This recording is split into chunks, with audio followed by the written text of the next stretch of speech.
À l'issue de la dernière étape, l'Italien Luca Wackermann a remporté la 53e édition du Tour du Limousin Nouvelle-Aquitaine.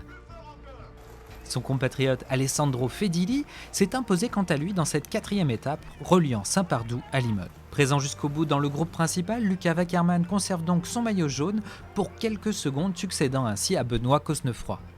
Penso che sia una bella vittoria, molto importante per la mia carriera e spero il prossimo anno di continuare, di avere l'opportunità di fare corse importanti comunque come questa, il Tour de Limousin e altre corse in Francia che comunque mi piacciono molto, mi piace correre qua.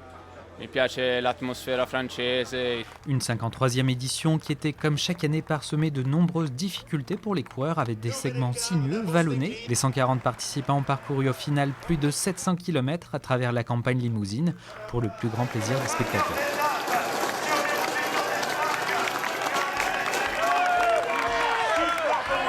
Mais je trouve que c'était une très belle course. Que c'était très bien. Qu'est-ce que vous avez apprécié? D'avoir continué cette course-là, malgré le Covid.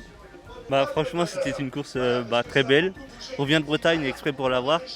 Donc oui, c'était très bien parce qu'en plus, c'était serré jusqu'au bout.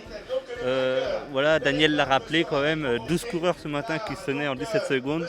C'est plutôt pas mal.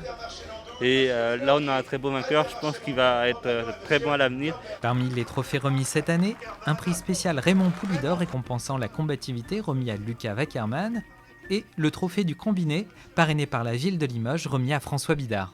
Une 54e édition est d'ores et déjà prévue pour 2021. D'ici là, il est toujours possible de s'entraîner en Vélime.